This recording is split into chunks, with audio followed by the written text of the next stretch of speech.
November 15, 1944, Camp Shelby, Mississippi.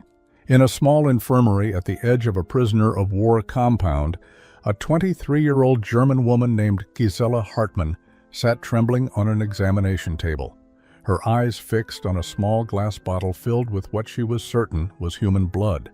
The liquid inside gleamed bright crimson under the harsh overhead lights, and the label meant nothing to her limited English. All she understood was that an American nurse was approaching her with that bottle, intending to put its contents on her skin. This wasn't supposed to happen.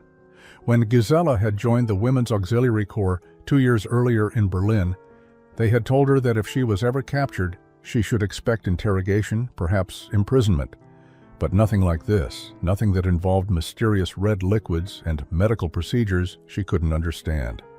Her hands gripped the edge of the table so tightly that her knuckles turned white, and she found herself thinking of her mother back in Berlin, wondering if she would ever see her again.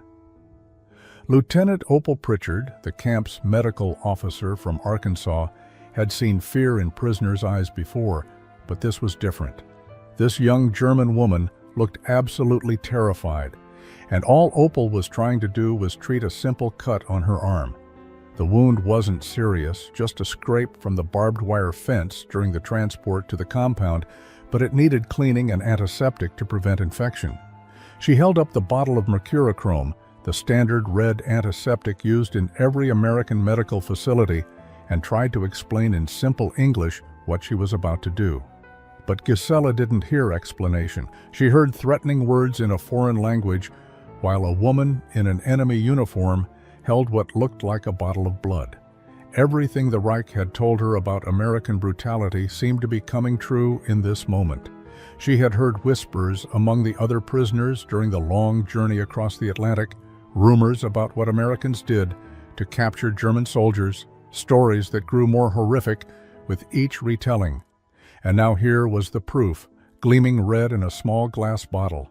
What Gisela couldn't know in that moment of terror was that this misunderstanding would become the turning point, not just for her, but for nearly 40 German women prisoners at Camp Shelby. That small bottle of Mercurochrome, with its alarming crimson color and unfamiliar name, would become a symbol of everything these women had been taught to believe about their enemies, and everything they would learn was false. But on this November afternoon, as the Mississippi sun cast long shadows across the infirmary floor, all Gisela knew was fear. Fear of the red bottle, fear of the American nurse, and fear of what would happen when that mysterious liquid touched her skin. She pulled her arm away and whispered the only English word she knew with certainty. No, please, no. 3 days earlier, on November 12, 1944, a military transport truck had rolled through the gates of Camp Shelby carrying 42 German women who had never expected to see American soil. They sat in 2 rows facing each other, their gray auxiliary uniforms wrinkled and stained from weeks of travel. Most kept their eyes downcast, but a few stared out through the canvas opening at the unfamiliar landscape of southern Mississippi. Gisela Hartmann had been one of those who looked outside, trying to understand where fate had brought her. The pine trees were different from the forests around Berlin, taller and straighter, and the air felt thick and warm, despite it being November. She clutched a small leather satchel that contained everything she still owned in the world: a photograph of her family, a comb, and a letter from her brother written 6 months before she lost contact with him. Beside her sat Margaret Vogel, whom everyone called Greta. At 22, she had worked as a medical assistant in Hamburg before the war had consumed everything. Her hands, trained to steady instruments and comfort patients, now trembled slightly as the truck came to a stop. She had seen wounded soldiers during her service, had witnessed suffering that still haunted her dreams, but nothing had prepared her for the uncertainty of being a prisoner in enemy territory. Waltraud Fischer, called Trudy by those who knew her well, sat near the back of the truck. At 25, she was one of the older women in the group, a former secretary from Frankfurt who had been captured along with her entire administrative unit when Allied forces overran their position in France. She maintained a rigid posture, her face carefully neutral, determined not to show the Americans any weakness or fear. The youngest among them was Brunhilde Lehmann, barely 20 years old, who had served as a translator due to her aptitude for languages. Bruni had studied English in school and could understand more of what the American guards were saying than the others, though she kept this knowledge largely to herself. What she heard didn't comfort her. The guards spoke of them with a mixture of curiosity and contempt, calling them Nazi girls and wondering aloud what women were doing in uniform anyway. Lieutenant Opal Pritchard watched from the administrative building as the women were unloaded from the truck. She had been given just 2 days' notice that her facility would be receiving female prisoners, a rarity in the American POW system. Most camps held only men, but someone in Washington had decided that women prisoners required separate facilities. Opal had spent those 2 days preparing the barracks, arranging for additional female guards, and trying to imagine what it would be like to oversee women who had served the enemy. Corporal Maxine Dubois, whom everyone called Max, stood beside her. The Louisiana native had volunteered for this assignment out of curiosity more than anything else. Now, watching the German women form uncertain lines in the compound yard, she wondered what she had gotten herself into. The women who arrived at Camp Shelby were not the hardened soldiers that American propaganda had taught citizens to expect. They were typists and radio operators, nurses and supply clerks, women who had joined the auxiliary services believing they were supporting their country's defense. Most came from middle-class families in cities across Germany, daughters of teachers and shopkeepers, factory workers, and civil servants. Gisela Hartmann had been working as a radio operator when the Allies captured her unit outside of Lyon. She had joined the Women's Auxiliary Corps in 1942, motivated less by political ideology than by the simple fact that young women were expected to serve. Her father, a postal worker in Berlin, had been quietly skeptical of the Reich's grand promises, but he had never spoken his doubts aloud. Gisela had inherited his caution, performing her duties efficiently while keeping her personal thoughts carefully guarded. Greta Vogel's path to military service had been different. She had genuinely wanted to help, inspired by a desire to heal and care for the wounded. Her work as a medical assistant in Hamburg had given her skills that the military desperately needed, and she had been assigned to a field hospital unit that moved with German forces across France. She had seen the costs of war up close, had held the hands of dying soldiers, both German and Allied, and had developed a profound weariness with all of it. Trudy Fisher had been conscripted rather than volunteering. As a secretary with excellent organizational skills, she had been deemed essential to military administration and given little choice about her assignment. She had spent the war managing supply records and personnel files, work that felt disconnected from the actual fighting until the day Allied forces arrived at her office and she found herself facing American soldiers with rifles. Bruni Lehmann had joined because of her languages. At 20, fluent in both English and French, as well as her native German, she had been valuable to military intelligence. She had translated intercepted communications, helped interrogate prisoners, and gradually come to understand that the war was not going the way German propaganda claimed. By the time of her capture, she had already begun to doubt everything she had been told about the Reich's inevitable victory. Now these women stood in formation in the Mississippi heat, listening to Lieutenant Pritchard explain the camp rules through an interpreter. They would be housed in barracks separate from any male prisoners. They would be assigned work duties. They would be treated in accordance with the Geneva Convention. They would be allowed to write letters home, though those letters would be censored. They would remain here until the war ended, and arrangements could be made for their repatriation. What Lieutenant Pritchard didn't tell them, because she didn't yet know it herself, was that some of them would never want to go home. The first week passed in a blur of adjustment and confusion. The German women moved through their days like sleepwalkers, following orders they barely understood, eating unfamiliar food and trying to make sense of their new reality. The American guards watched them warily, uncertain how to interact with female enemy prisoners. An uneasy truce developed, marked by careful distance and minimal communication. Gisela spent most of her time trying to remain invisible. She performed her assigned cleaning duties without complaint, kept her eyes down during meals, and spoke only to the other German women in whispered conversations after lights out. She was determined to survive this imprisonment without drawing attention to herself, to simply endure until she could return to whatever remained of her life in Berlin. But on November 15th, that plan fell apart. She had been assigned to help repair a section of fence that separated the women's compound from the administrative area. The work was simple enough, holding posts steady, while others secured the barbed wire. But the wire was old and rusty, and when one section snapped free, it caught her forearm before she could pull away. The cut wasn't deep, but it was long and immediately began to bleed. Private Geneva Walsh, the guard supervising the work detail, saw it happen and reacted quickly. She called for Gisela to come with her to the infirmary, gesturing at the wound and then toward the medical building.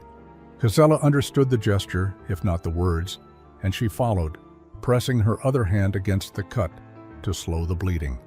The infirmary was a small wooden building that smelled of antiseptic and something else Gisela couldn't identify. Lieutenant Pritchard was inside, reviewing medical records at her desk.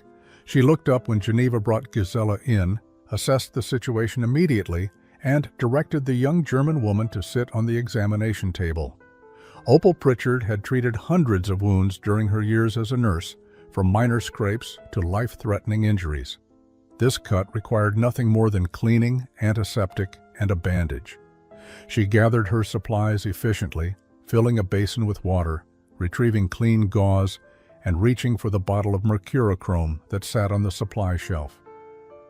The moment Gisela saw the red liquid, her entire body went rigid. Her limited English had picked up some words during the week, but Mercurochrome meant nothing to her. What she saw was a bottle filled with something that looked exactly like blood, dark crimson and thick. Her mind raced with possibilities, none of them good. Was this some kind of test, a punishment, an experiment? Lieutenant Pritchard noticed the change immediately. The young woman had gone pale, her breathing shallow and rapid. Opal tried to explain, speaking slowly and clearly: medicine, antiseptic, help, healing. But the words just seemed to increase Gisela's panic. That evening, the women's barracks filled with urgent whispered conversations in German. Gisela sat on her bunk, her bandaged arm resting in her lap, while the others gathered around to hear what had happened in the infirmary. She described the bottle, the red liquid, the American nurse's insistence on applying it to her skin. Her voice shook as she recounted how terrified she had been, how certain that something terrible was about to happen. Greta Vogel listened with particular intensity. As someone with medical training, she tried to think of what the red liquid might actually be, but her experience had been with German medical supplies. She had never seen anything quite like what Gisela described. The color troubled her most. Why would any legitimate medicine be that dark shade of red? It looked too much like blood, and that couldn't be coincidental. Trudy Fisher's reaction was immediate and cynical. Of course, the Americans would use psychological tactics, she said. They wanted the prisoners to be afraid, to be compliant. The mysterious red bottle was probably just the beginning.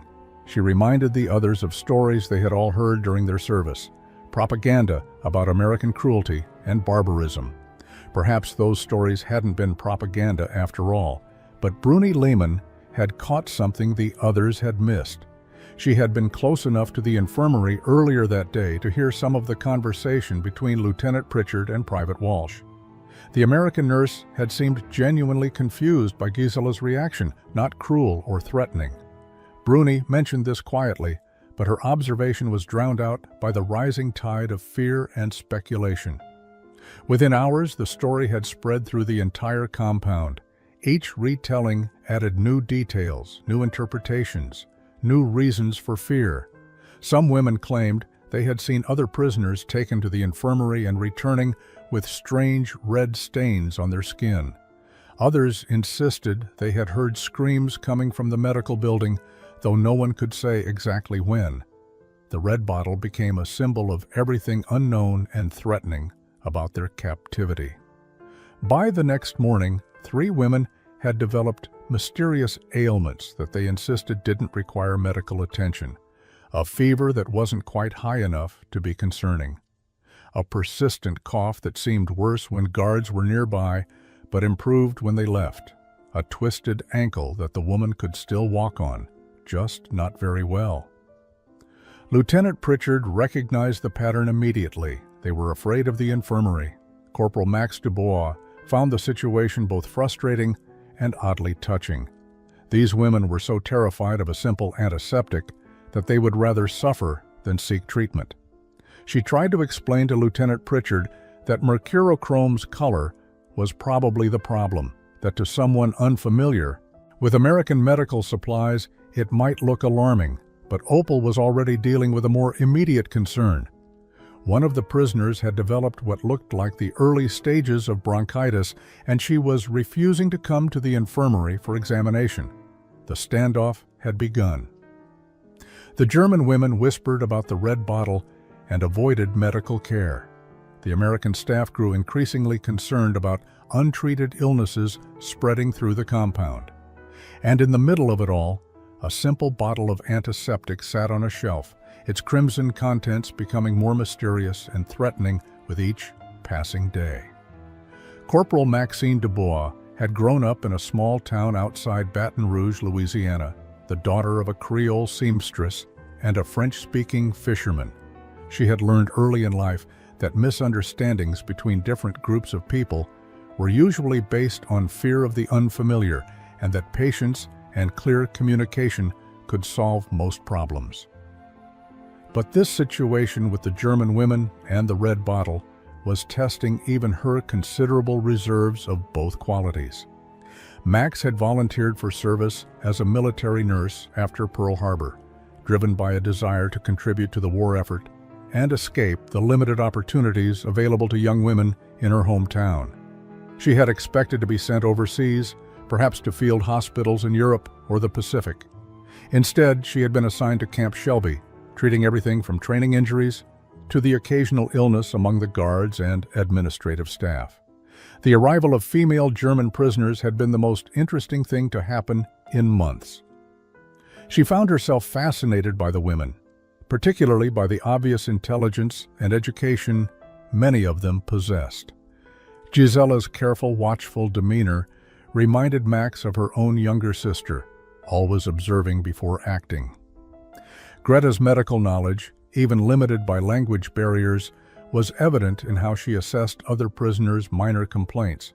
Trudy carried herself with the bearing of someone accustomed to authority and organization. And young Bruni's occasional flashes of English comprehension suggested she understood far more than she let on. But the red bottle incident had created a wall of mistrust that Max desperately wanted to break through. She had tried speaking to the women in simple English, using gestures and facial expressions to convey that the Mercurochrome was meant to help, not harm. She had even brought medical textbooks to show them, pointing at illustrations and chemical formulas, though she suspected the technical information meant little to them. Lieutenant Pritchard had a different approach. Opal believed in maintaining professional distance from prisoners, treating them with correct medical care, but not becoming personally involved. She had seen too many guards and staff members at other facilities become emotionally compromised by relationships with prisoners, and she was determined not to let that happen at her infirmary. The philosophical difference between the two women came to a head when the prisoner with bronchitis, a 30-year-old woman named Else Reinhardt, collapsed during morning roll call. She had been hiding the severity of her illness for nearly a week, and now her condition had deteriorated to the point where she couldn't stand without assistance. Max and Opal carried Elsa to the infirmary, laying her on the examination table where Gisela had sat just days before. The woman's breathing was labored and her fever dangerously high. She needed immediate treatment, including the application of antiseptic to a secondary infection that had developed from a minor scratch she had also been hiding. Lieutenant Pritchard reached for the Mercurochrome, but before she could open the bottle, Elsa's eyes widened in terror, and she tried to roll off the table, too weak to actually escape but desperate to try. Max made a decision in that moment that would change everything. Corporal Du Bois held up her hand, stopping Lieutenant Pritchard before she could apply the Mercurochrome to the terrified prisoner. Max had an idea, though she wasn't certain it would work. She needed to show these women that the red bottle wasn't a threat, but simply telling them wouldn't be enough. They needed to see proof they could understand, evidence that transcended the language barrier. She asked Lieutenant Pritchard to wait, then left the infirmary and walked quickly to the women's barracks. Using gestures and the few German words she had picked up, she indicated that she wanted several of the prisoners to come with her. Gisela, Greta, Trudy, and Bruni exchanged uncertain glances, but followed. They had heard about Elsa's collapse and feared the worst.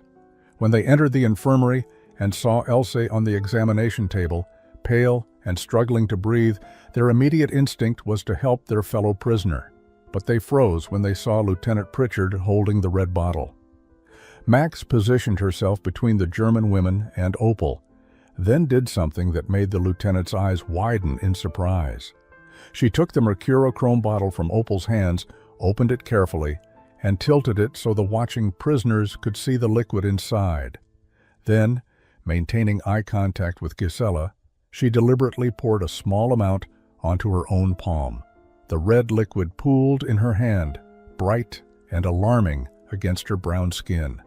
The German women gasped, certain they were about to witness something horrible. But Max simply spread the Mercurochrome across her palm and the back of her hand, showing them how it left a red-orange stain on her skin, but caused no pain, no burning, no injury. She held her hand up for them to see, turning it slowly so they could examine it from all angles. Greta stepped forward first, her medical training overcoming her fear. She looked closely at Max's hand, even daring to touch it gently to feel if the skin was damaged. She found nothing but the harmless stain of antiseptic. Her expression changed from fear to confusion to understanding. This wasn't blood, this wasn't a weapon, this was medicine, just strange-looking medicine she had never encountered before. Bruni, watching this interaction, suddenly remembered a word from her English studies.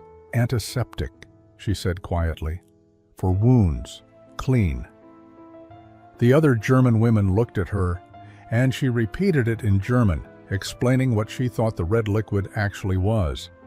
A disinfectant like iodine, just a different color and formulation. The tension in the room shifted. It didn't disappear entirely. Generations of propaganda and weeks of fear couldn't evaporate in a single moment, but it changed. The German women were no longer looking at the bottle with absolute terror. They were looking at it with cautious curiosity. Lieutenant Pritchard, recovering from her surprise at Max's unauthorized demonstration, took advantage of the moment. She approached Elsa, who was now watching with less panic, and gestured to the woman's infected scratch. She showed Elsa the Mercurochrome bottle, then pointed to Max's unstained hand, making it clear that the medicine was temporary and harmless. December brought cold rain to Mississippi and a deepening crisis in the women's compound. Despite Max's demonstration with the Mercurochrome, trust remained fragile. Some prisoners had begun accepting basic medical care, but others still refused treatment for anything beyond the most serious conditions. The winter weather, combined with inadequate heating in the barracks, created a breeding ground for respiratory infections that spread quickly through the confined quarters. By mid-December, nearly half the women were sick with varying degrees of illness. Most cases were minor, persistent colds and coughs that would resolve with rest and basic care. But several women had developed more serious conditions that Lieutenant Pritchard knew could become dangerous without proper treatment. The problem was that the sickest prisoners were often those most resistant to accepting help. Gisela had become an unexpected bridge between the two groups. After witnessing Max's demonstration and seeing that the Mercurochrome truly was harmless medicine, she had begun translating for other prisoners during medical visits.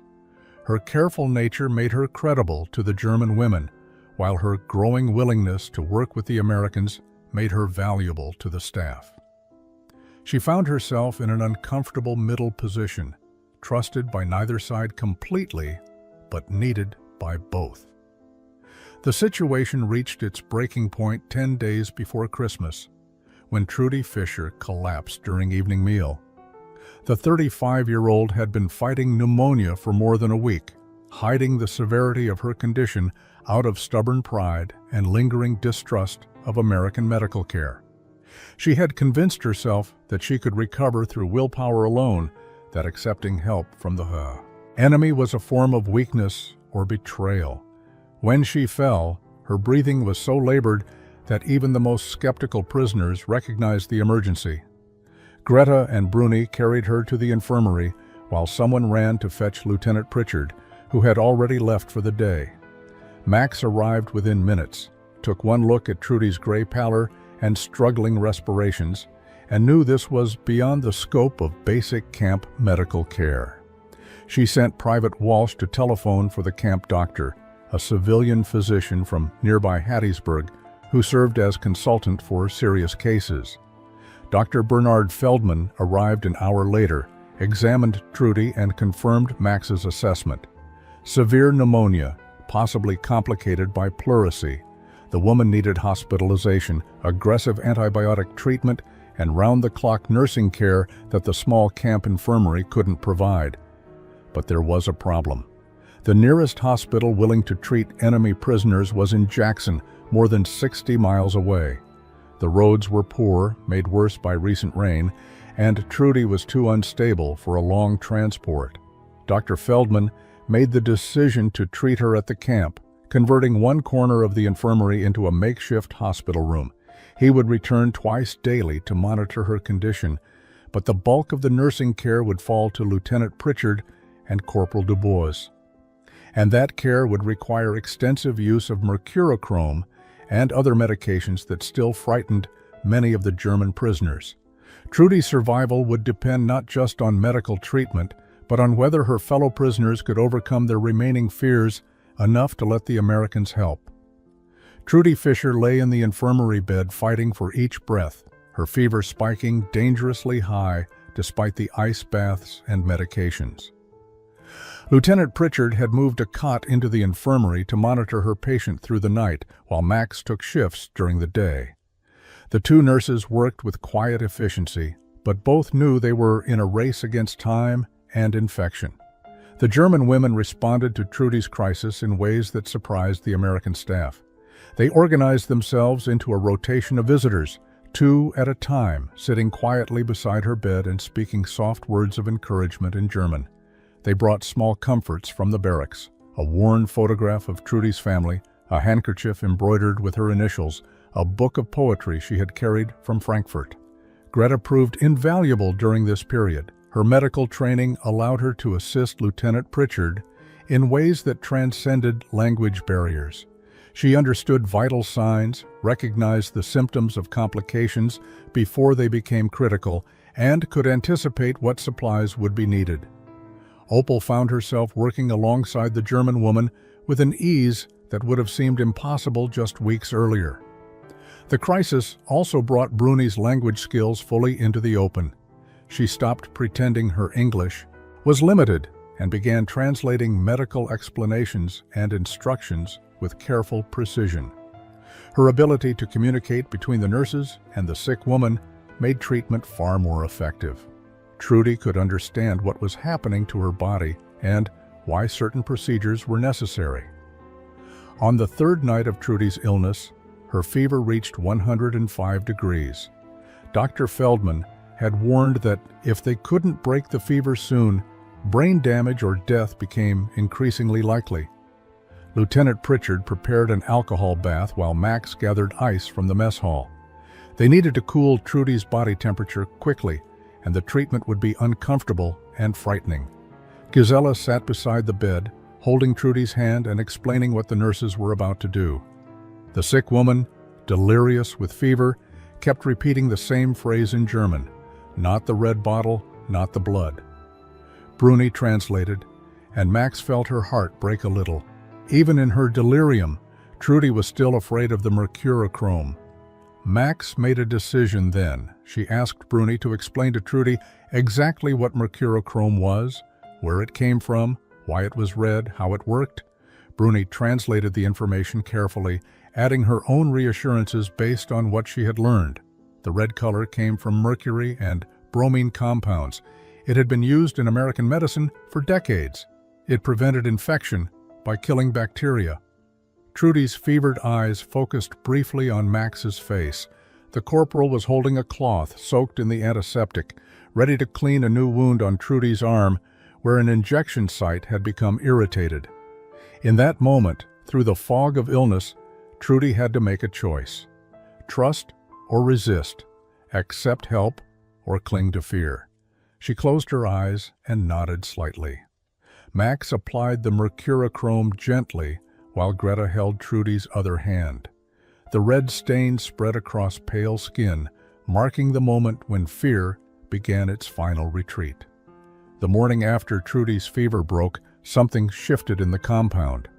Word had spread among the German prisoners that their fellow inmate had survived the crisis, and that her survival had required accepting the mysterious red medicine they had all feared.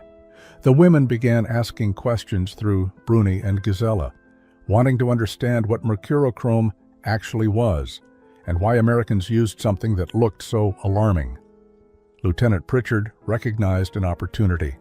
She had been thinking about Max's impromptu demonstration weeks earlier and realized that a more structured educational approach might help dispel the remaining fears. She proposed to Sergeant Floyd Ramsey, the camp's administrative officer, that they organize a basic medical education session for the prisoners.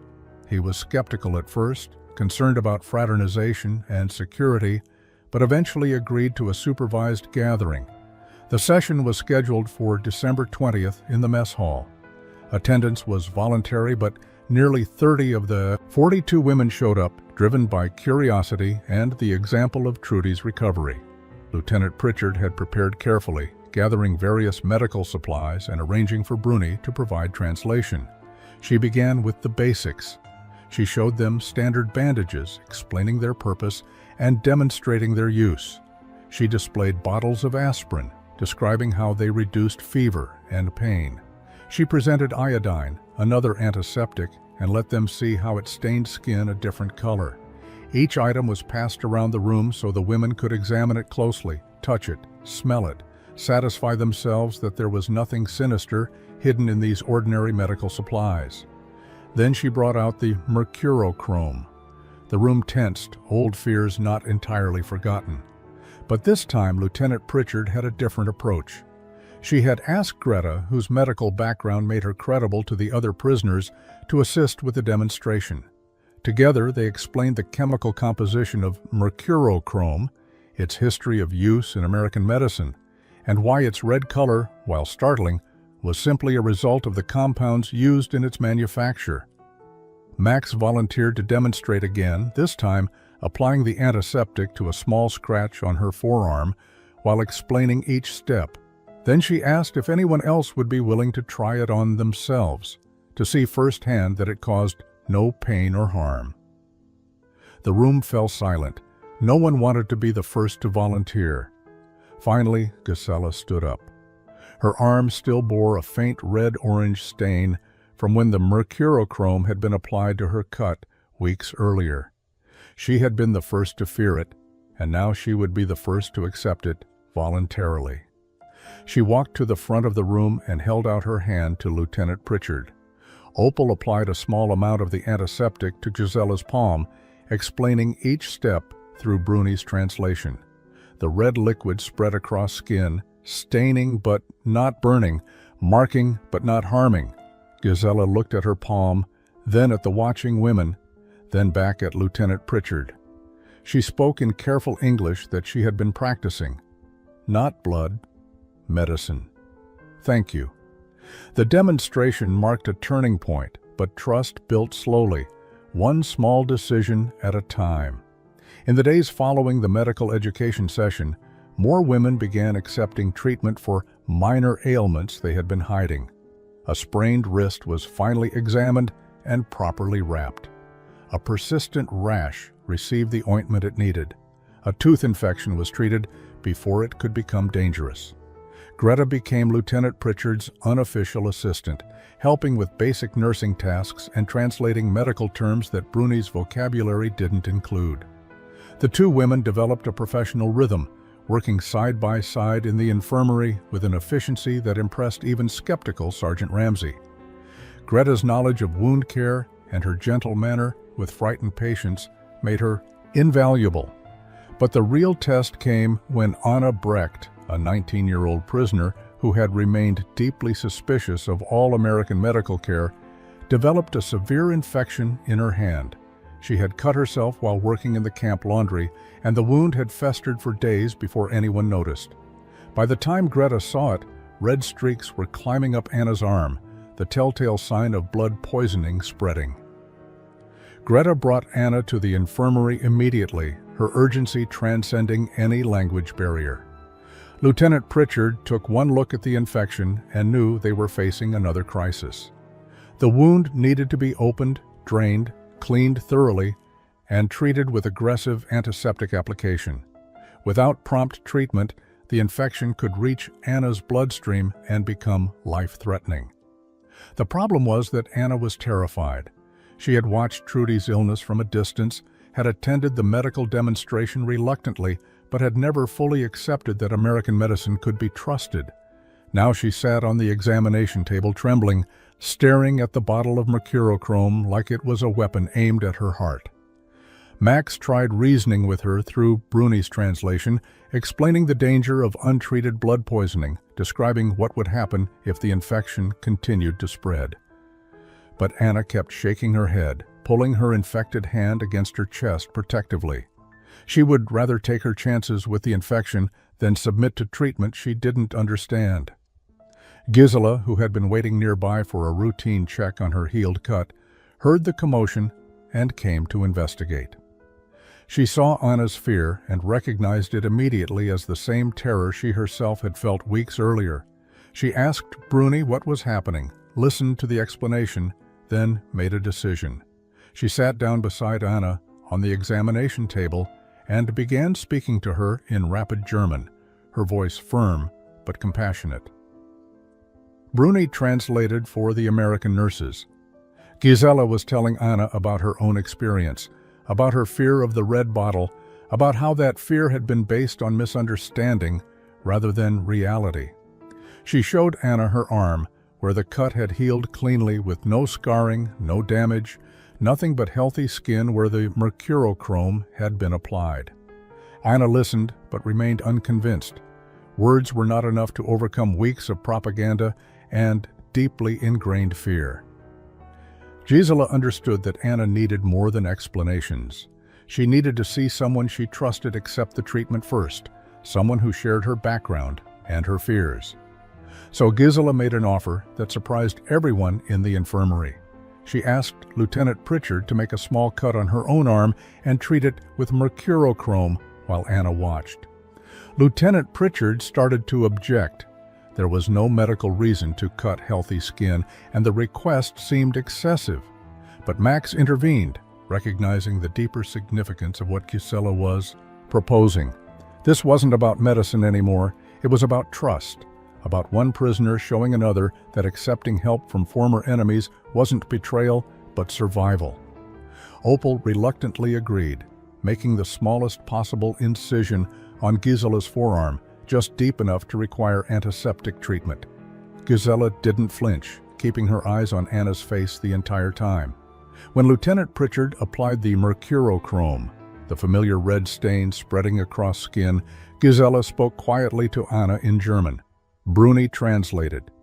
She was saying that fear was natural, that everything they had been taught made this seem dangerous, but that sometimes the bravest thing was to let go of fear and accept help. Anna watched the red medicine dry on Gisela's arm, saw that her friend showed no signs of pain or distress, and finally, reluctantly, extended her infected hand. The treatment was painful, not because of the Mercurochrome, but because the infection had to be drained and the wound cleaned thoroughly. Anna gritted her teeth and gripped Gisella's uninjured hand while Lieutenant Pritchard worked.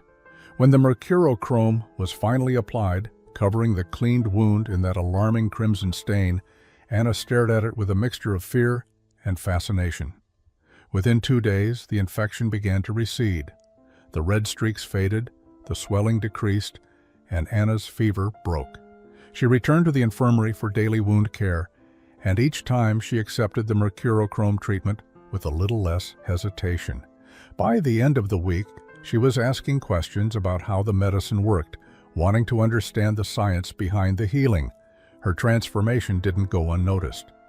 Other prisoners saw Anna's infected hand healing cleanly, saw her returning from the infirmary without trauma or harm, and their own resistance began to crumble. The infirmary became busier as women finally sought treatment for conditions they had been hiding. Max and Lieutenant Pritchard found themselves treating everything from minor cuts to chronic conditions that had gone untreated for months. Greta worked alongside them, her skills and knowledge growing with each patient. The infirmary, which had been a place of fear and suspicion, gradually became something different, a place of healing and, tentatively, of trust. But the real change went deeper than medical care. The German prisoners were beginning to see their American captors as something other than enemies. They were seeing them as people who could show kindness, who could heal rather than harm, who could be trusted with vulnerability. January 1945 brought a bitter cold snap to Mississippi and devastating news from Europe. The first letters from Germany began arriving at Camp Shelby, filtered through Red Cross channels and military censors. Many prisoners had been writing home for months without response, uncertain if their families had received the letters or even if their families still existed. Gisela received word that her apartment building in Berlin had been destroyed in an Allied bombing raid. Her mother and younger sister had survived but were living in a refugee shelter with inadequate food and heating. Her father, the postal worker who had quietly doubted the Reich, had been conscripted into the Volkssturm, the desperate last-ditch home guard, and no one had heard from him in weeks. She read the letter in the barracks, her hands shaking. Everything she had known was gone. The city of her childhood existed only in ruins. Her family was scattered and suffering, and here she sat, warm and fed and safe in enemy captivity, while they struggled to survive in the homeland she had supposedly been defending. Bruni's news was even worse. Her entire family had been killed when a V-2 rocket, one of Germany's own weapons, had malfunctioned during launch and crashed into their neighborhood in Bonn. The letter from a surviving neighbor was brief and matter-of-fact, describing deaths that had been quick and probably painless, as if that detail could somehow soften the absolute devastation of losing everyone she loved. She didn't cry when she read it. She simply folded the letter carefully, placed it in her footlocker, and walked out to the compound yard. She stood in the cold January rain for nearly an hour before Max found her and gently led her back inside. Only then, wrapped in a blanket in the infirmary while Max made tea, did Bruni finally break down. Not everyone received bad news. Trudy learned that her sister had made it safely to Switzerland with her children, escaping the chaos in Frankfurt. Anna Breck discovered that her parents were alive and working on a farm in Bavaria, far from the devastated cities. But even good news carried shadows. Germany was losing the war, and everyone knew it now. The letters brought something else too, something the women hadn't expected. Many included questions about their treatment in American captivity, anxious inquiries from family members who had heard propaganda about enemy brutality. Gisela's mother asked if she was being forced to work without pay, if she had enough food, if the Americans were cruel. Gisela found herself writing a response that felt almost surreal. She described the medical care she had received, the food that was plain but adequate, The work assignments that were reasonable. She mentioned Lieutenant Pritchard and Corporal Dubois, the demonstration with the Mercurochrome, the gradual realization that Americans were not the monsters she had been taught to expect. By February 1945, the bottle of Mercurochrome had taken on significance far beyond its medical purpose. It sat on the infirmary shelf like a small monument to transformation, its crimson contents representing the journey from fear to understanding that the German women had experienced. New prisoners arriving at the compound heard the story of the red bottle as part of their orientation, told by the women who had lived through the misunderstanding. Greta had begun keeping informal notes about the antiseptic's effectiveness, tracking how wounds healed and infections resolved. Her documentation was meticulous, reflecting both her medical training and her growing confidence in American medical practices. She showed her records to Lieutenant Pritchard, who was impressed by the thoroughness and suggested Greta might consider formal nursing education after the war. The idea stunned Greta. After the war felt like an impossibly distant concept, and the notion that she might have opportunities for education and career advancement seemed like fantasy. But Lieutenant Pritchard was serious. She had been corresponding with nursing schools in Arkansas and Louisiana, asking about their policies regarding foreign students and former enemy nationals. Several had expressed tentative interest. Max had started teaching informal English classes in the evenings, and the Mercurochrome bottle often featured in lessons about American medical terminology. The women learned words like antiseptic, disinfectant, infection, and healing. They practiced pronunciation and memorized phrases that might be useful if they ever needed medical care outside the camp. But the lessons went beyond vocabulary. Max used the story of the red bottle to teach about cultural differences and the dangers of assumptions. She talked about how the same object could mean completely different things to different people, how fear could transform something harmless into something terrifying, how communication and education could bridge even the widest gaps of misunderstanding. Gisela had become something of a camp legend. Her transformation from the terrified young woman who had refused treatment to someone who now helped translate during medical procedures made her a symbol of what was possible. She found herself counseling newly arrived prisoners, explaining that their fears were understandable but unnecessary, that the Americans could be trusted with their health and safety. The red bottle also became a teaching tool for the American staff. Sergeant Ramsey used the story during orientation for new guards, emphasizing the importance of patience and clear communication when dealing with prisoners. Private Walsh incorporated it into her reports about effective camp management. Even skeptical officers who visited from other facilities heard about the Mercurochrome incident and its resolution. Dr. Feldman, the civilian physician, was so intrigued by the psychological aspects of the misunderstanding that he wrote a paper about it for a medical journal. He described how cultural context shaped perception, how wartime propaganda created filters through which prisoners interpreted every interaction, and how simple demonstration could overcome deeply ingrained fear. The paper would eventually be published after the war, contributing to discussions about prisoner psychology and effective medical care in detention facilities. But for the women at Camp Shelby, the red bottle meant something more personal. It represented the moment when they began to question everything they had been taught about their enemies. It marked the beginning of a transformation that would reshape their entire understanding of the world and their place in it. May 8, 1945 arrived with news that seemed both inevitable and shocking. Germany had surrendered. The war in Europe was over. Church bells rang across America, while in Camp Shelby, the German women prisoners gathered in the mess hall to hear the official announcement from Sergeant Ramsey. Victory in Europe Day meant celebration for their captors, but profound uncertainty for the prisoners themselves. The women's reactions varied dramatically. Some wept with relief that the killing had finally stopped. Others sat in stunned silence, processing the reality of absolute defeat. A few, like Trudy, felt a strange mixture of emotions, grief for their destroyed homeland, combined with complicated gratitude that they had survived to see this day. Lieutenant Pritchard watched from the doorway, trying to imagine what it must feel like to receive news of your country's total defeat while imprisoned thousands of miles from home. She had prepared medical supplies in case anyone needed sedation or treatment for shock, but the women remained remarkably composed. They had been preparing for this moment for months, reading between the lines of censored letters and listening to camp rumors about Allied advances. The immediate question on everyone's mind was what would happen next.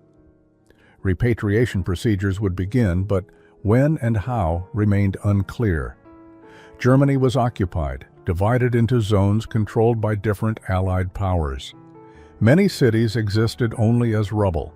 The infrastructure for processing and transporting millions of displaced persons and prisoners of war was still being established. Greta found herself thinking about Hamburg, wondering what remained of the city where she had trained as a medical assistant. The letters from her aunt had described destruction so complete that entire neighborhoods no longer existed. What would she return to? Who would she be in a Germany that had been utterly transformed by defeat? Bruni faced an even starker reality. With her entire family dead, she had no home to return to in Bonn. She would be just another displaced person in a country full of them, competing for scarce resources and trying to build a life from nothing.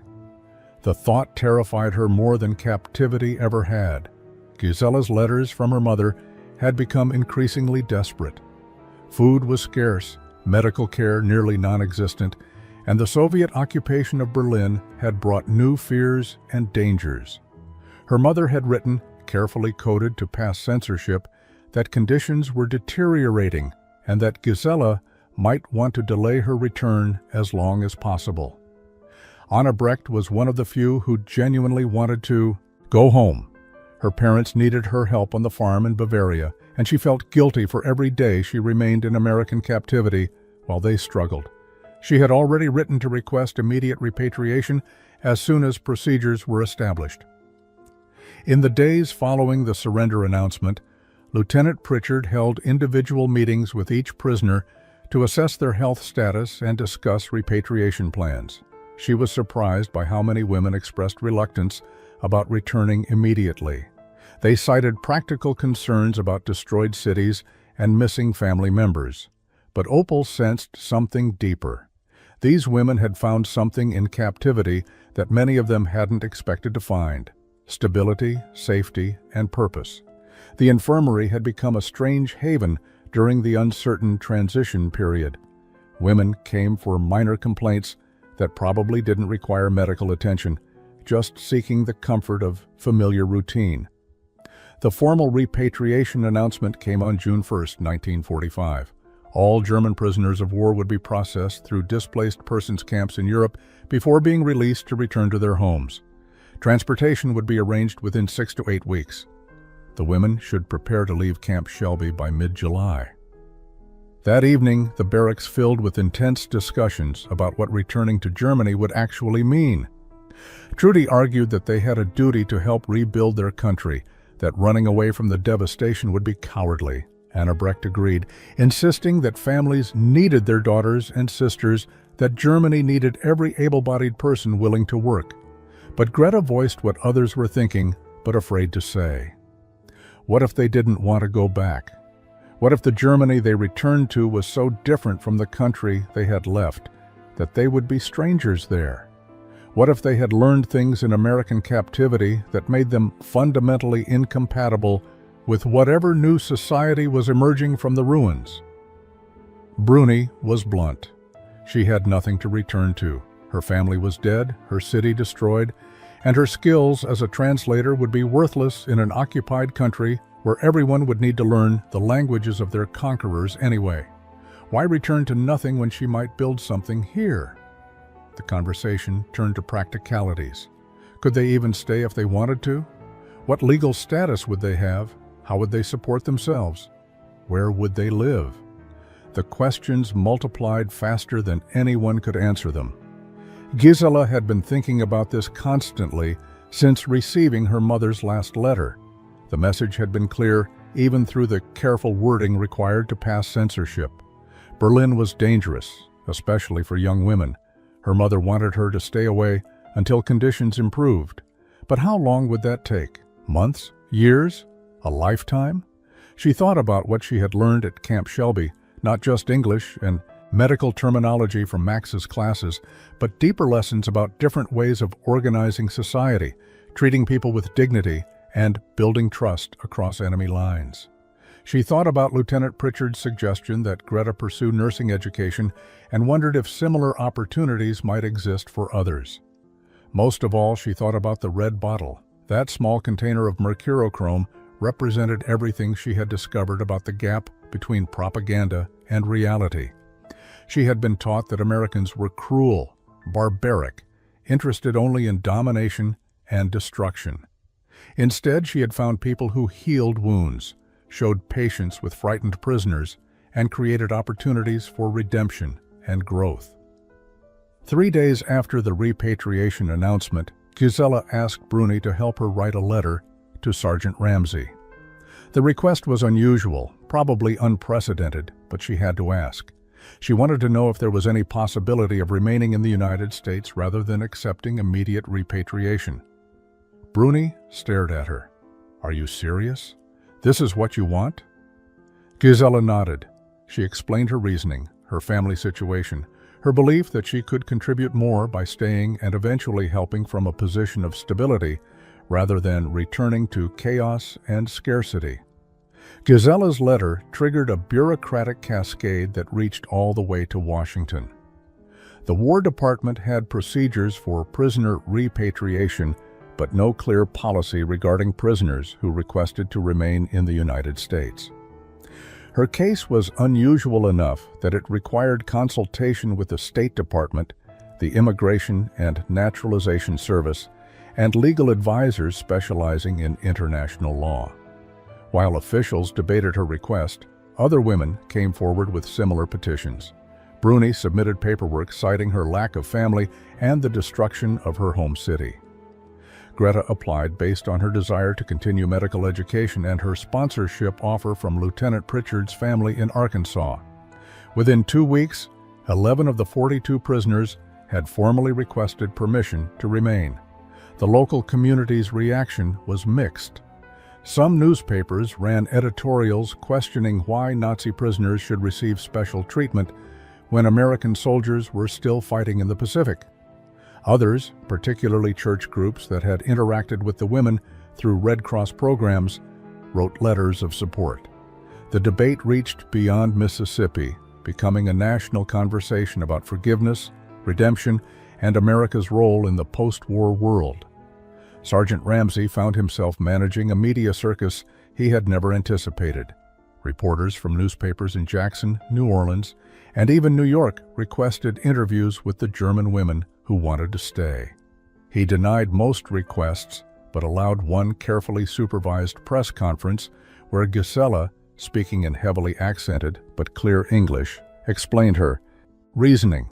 She talked about the red bottle, about her initial terror and gradual understanding, about what that experience had taught her about the dangers of propaganda and the possibilities of human connection across enemy lines.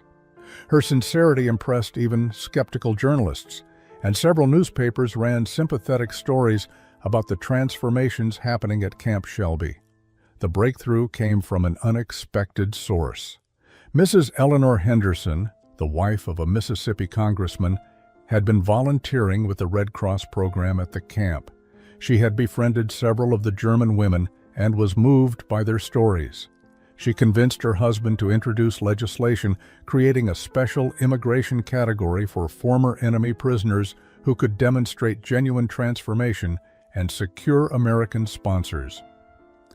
The legislation faced opposition but eventually passed with modifications.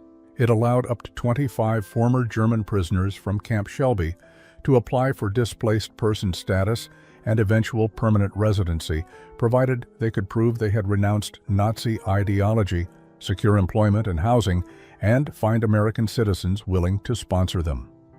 9 women ultimately chose to stay. Gisela received sponsorship from a translator service in Atlanta.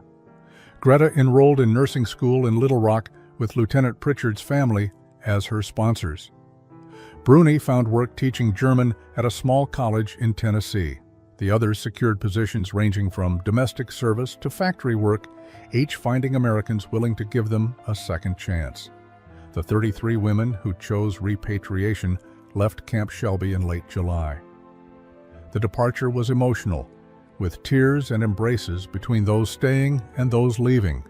They had arrived as enemies, but had become something like family through shared experience.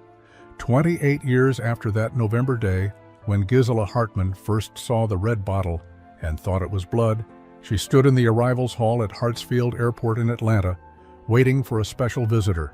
Greta Vogelweber was arriving from Hamburg, where she now served as director of nursing at a major hospital. They had maintained correspondence over the decades, but hadn't seen each other in person since 1953. Gisela had built a successful life in America. She had become a naturalized citizen in 1951, married an engineer named Robert Chen in 1954, and raised 3 children who had never known war or displacement. Her work as a translator had evolved into a career teaching German language and culture at Georgia State University. She had published a memoir about her experiences at Camp Shelby, focusing on the red bottle incident as a metaphor for overcoming fear through understanding. Greta's path had been different, but equally remarkable. She had returned to Germany in 1958 after completing her nursing education, determined to contribute to her homeland, reconstruction. She had worked in hospitals devastated by war, helped train a new generation of German nurses, and become an advocate for international medical cooperation. She had never married, dedicating her life instead to healing and education. When they finally embraced in the airport, both women were crying. They spoke in rapid German, then English, then German again, languages flowing together as naturally as their shared memories. They had so much to tell each other, so many years to catch up on. Over dinner that evening, they talked about the other women from Camp Shelby. Bruni had become a professor emeritus, having taught German literature for 30 years. Trudy, who had returned to Germany, had helped establish one of the first German-American friendship societies in Frankfurt. Annebrecht had married an American soldier and was living in Oregon with 6 grandchildren. But they kept returning to the red bottle, that small container of Mercurochrome that had meant so much. Gisela told Greta that she kept one in her medicine cabinet, even though Americans rarely used it anymore. Every time she saw it, she remembered the terrified 23-year-old who had thought it was blood, who had been so certain that Americans were monsters. Greta laughed and admitted she did the same thing.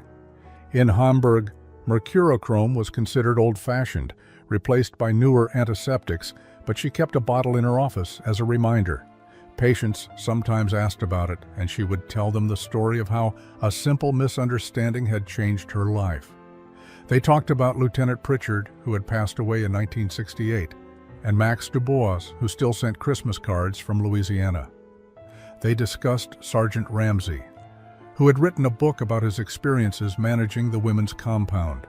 They remembered the cold Mississippi winters and the gradual thawing of fear into trust. As the evening ended, Gisela gave Greta a gift, a small bottle of Mercurochrome, vintage 1944, that she had preserved all these years. "It will outlast both of us," she said, a reminder that healing is possible.